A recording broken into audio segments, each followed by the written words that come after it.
When you're a kid, many people think, oh, do I join the army? Do I join the navy? Do I join the air force? Make a career out of it? That's one choice. Many people give an awful lot of themselves to service to their country, service to each other.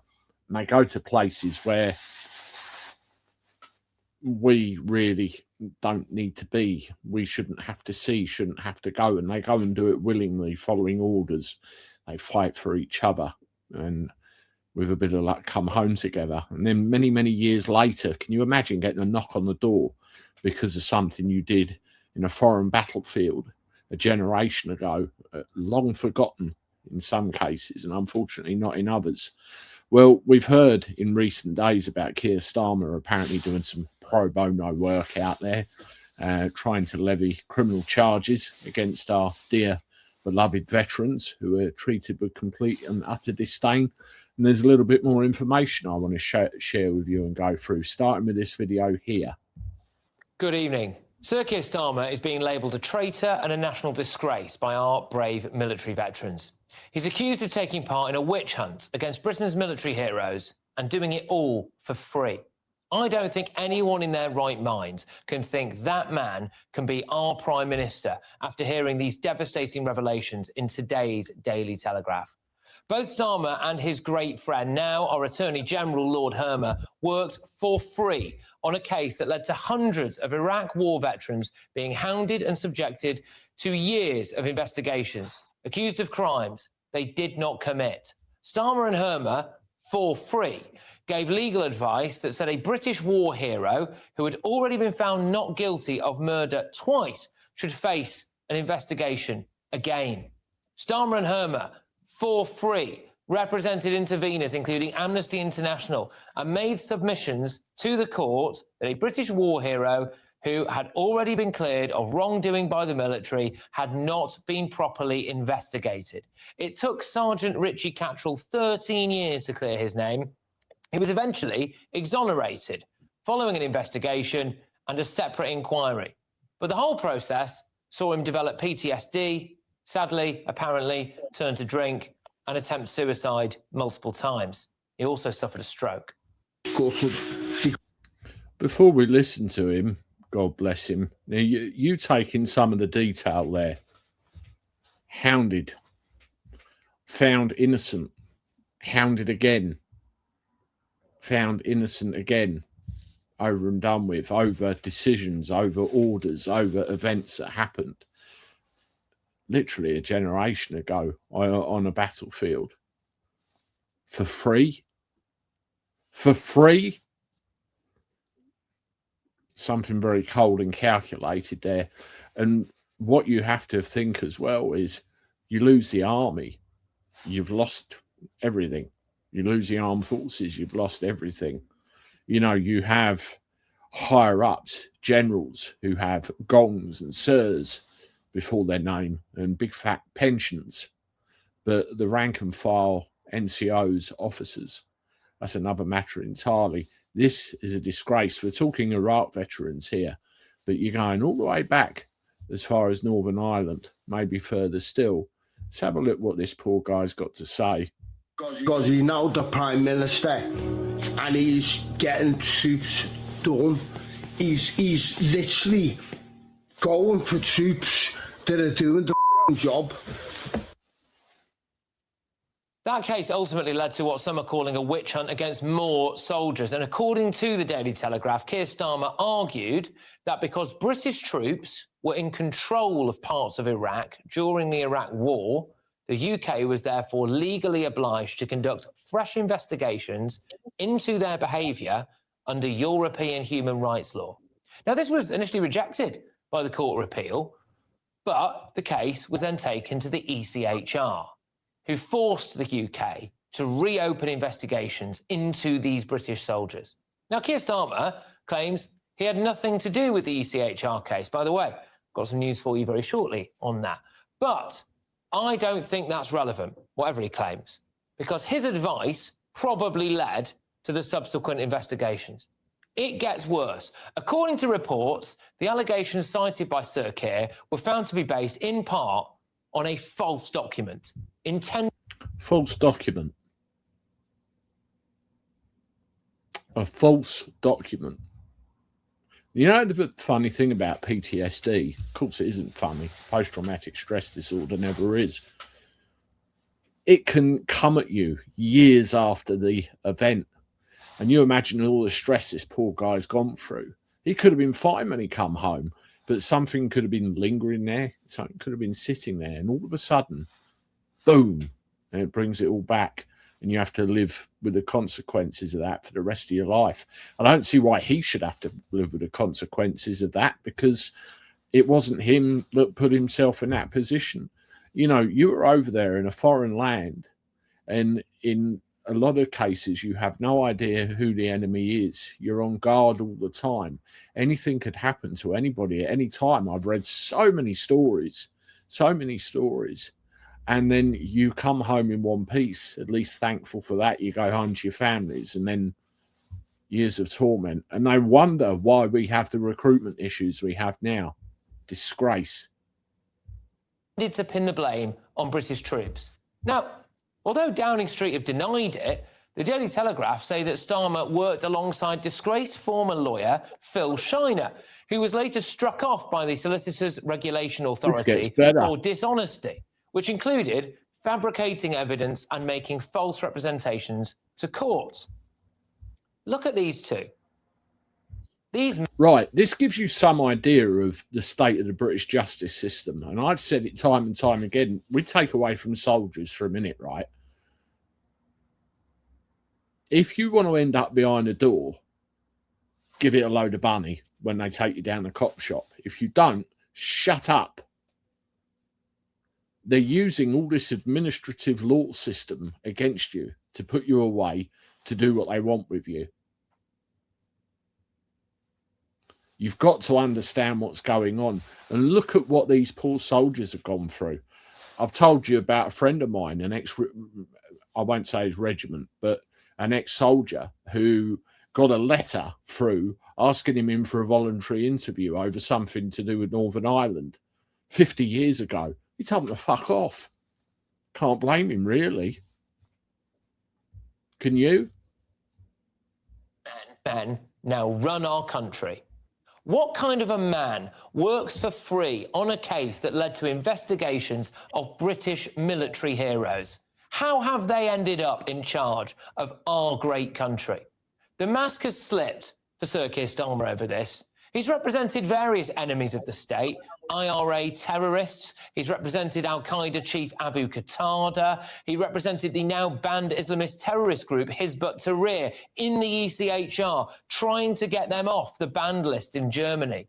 But he's always been able to claim that he was using the cab rank rule, that he didn't get to pick and choose his clients, that representing a procession of enemies of Britain was just an unhappy coincidence. But on this case, he worked for free. No cab rank rule applies. It was a choice he made. Do you not think that's a bit weird? Yeah, I do think it's a bit weird. At the end of the day, you work pro bono for a reason. Something takes your eye. You believe in a cause, you believe in a case, and you want to see it done. Or somebody might have even have asked you, go and take a look at that. You don't know. You don't know. But to do this, to destroy lives of these soldiers for free, everything he just said about Northern Ireland and all the rest of it, that's the bloody communists for you. That's the left-leaning Labour Party. They will do that. We've had the same conversation about Jeremy Corbyn as well. But the whole thing is an utter disgrace by any single measure. In a way, it all makes sense now. He's desperate to give away Britain's most vital military base, the Chagos Islands. He's just pushed through a law that could see countless Northern Ireland veterans in their 70s and 80s dragged into court to face historic allegations.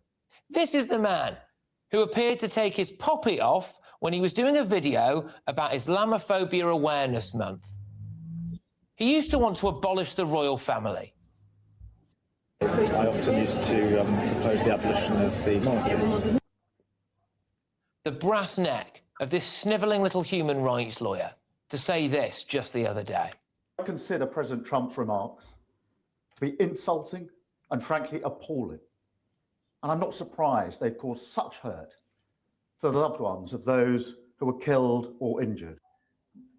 Look, of course you... This is the double standards of the guy right there. You look at many things that he said over the years where he's said what he needs to gain power or the correct thing to say at that time and then welched on it as soon as he can. The guy has no spine. The guy just gets caught out in the public eye so many times. This is yet another example and a very serious one. As I said before, you lose the military. It was right to say that about Trump, don't get me wrong. But now it turns out that he worked on a case that opened the door for more criminal inquiries into our brave veterans. Sir Keir Starmer should apologise to veterans, he should hang his head in shame, and he should resign. And get a load of this, because the breaking news tonight, right now, in the Daily Telegraph is this. In a 2008 book, Sir Keir Starmer called for European human rights laws to be used to investigate British troops in Iraq. In the academic article, the now Prime Minister wrote that ECHR laws were, quote, far more effective than United Nations international laws, which he argued had been interpreted and developed by the US and the UK to suit them. The article was published in a 2008 book entitled The Iraq War and International Law. Who do you think put that book together? Oh, it was that lawyer, Phil Shiner, who was subsequently convicted of fraud and struck off as a solicitor over false claims of abuse made against British soldiers. But Sir Keir Starmer's spokesman insisted that the Prime Minister had just assisted the court on points of law, not to advocate for either side. They also, of course, insist that he didn't work with Phil Shiner on this. You know, that's one level of disgusting conduct to do with this situation. And, you know, it's all coming out of the woodwork. And the thing where you've got potential misconduct within, you know, during my arrest, I was military circles. There's such a thing as the military police, a court-martial. Why, you know, ECHR, and you're allowing a foreign body, effectively a foreign state, to dictate what happens with our own armed forces. It's completely and utterly unacceptable. And again, constitutionally, it's treasonous, totally and utterly treasonous. You may as well hang the white flag outside Downing Street. And what I'm going to play from you now is a short video from a retired British Army captain, and we'll see where this goes next. At 6 o'clock in the morning on the 10th of January 2014, I was woken up by a knock on the front door. I was arrested. I was forcibly taken out of my home in the Isle of Dogs in Canary Wharf, and then I was driven to an undisclosed location, which turned out to be a detention centre in Portsmouth Navy Base. During my arrest, I was handcuffed. I was forced down into my bed. I recall one of the arresting officers saying to me that if I behaved myself, he'd take the handcuffs off me before I went out into the street. I was then undressed. I had my dressing gown on. I had to get dressed in front of 2 female Navy ratings. And then I was subjected to a 4-hour drive down to Portsmouth. And during that journey down, obviously because of the time when I was awoken at 6 a.m, I hadn't, you know, even brushed my teeth or gone to the bathroom. I had no water. I'd asked numerous occasions for them to stop, to let me to go to the service station, to go to the toilet, which I was denied. And 4 hours later, I arrived at the detention centre in Portsmouth, where the custody sergeant major processed me, I believe, reluctantly, and I was held there for 14 hours. Reluctantly. So that tells me soldiers know what the hell's going on. You've got to ask yourself, you look at that oath you swore, your oath of allegiance, when you join the armed forces. Does that marry up in any way, shape or form with what's going on? By IAT investigators, about a colleague that I had nothing of an evidential nature to say. Oh, this is quite important. Sorry to interrupt you, Rachel, but actually this is really important because in some of the cases, and I'm going to talk a bit more about this at 10 p.m, these were people who were accused of things like murder, right, for their actions during the Iraq war. Not guilty, by the way. But actually, this wasn't for anything that they thought you'd done, was it? This is because they thought you knew stuff and didn't want to tell them. Pretty much, yeah. They thought that The right to remain silent. Everybody has it.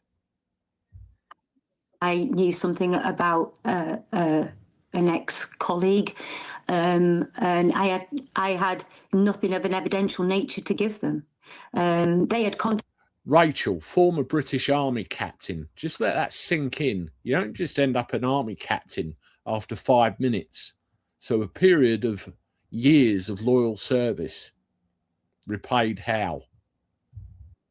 contacted me earlier on in the year, in the October, and asked me to give a statement against a certain individual. And I said, I have got nothing to say.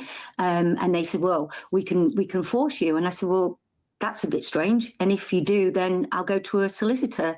And then the knock came at 6 o'clock in the morning on the 10th of January. And as I said, I was held for 14 hours. At the end of that time, I was then released without charge. And I then had to wait a further 2 years for them to admit unlawful arrest and detention.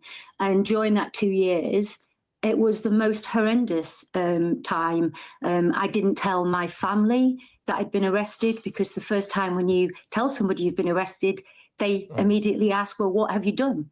I hadn't done anything. It was just all illegal. And this is not just unique to myself. This is happening still across the United Kingdom, where veterans are being taken out of their homes and investigated and spoken to about issues, incidents that have happened during their deployment. Of this. So there you go. Another example of a soldier taken out of her home and questioned, as it turns out, for not a great deal. And a very big part of this, and it comes as well where you've got people that get nicked for saying things online as well. The punishment is a big part of the process. It really is. And the ECHR, no, I don't. At the end of the day, this is England, this is Scotland, Wales, Northern Ireland. These are our soldiers. Our soldiers. Any discipline issues, we deal with them properly according to military justice. Once you get outside influence involved, the whole system falls apart. And this is where Starmer and his cronies really, they just run to town with it. Let's have a look at this one, just to finish off with. Of course, it's not betraying confidence to say your fight.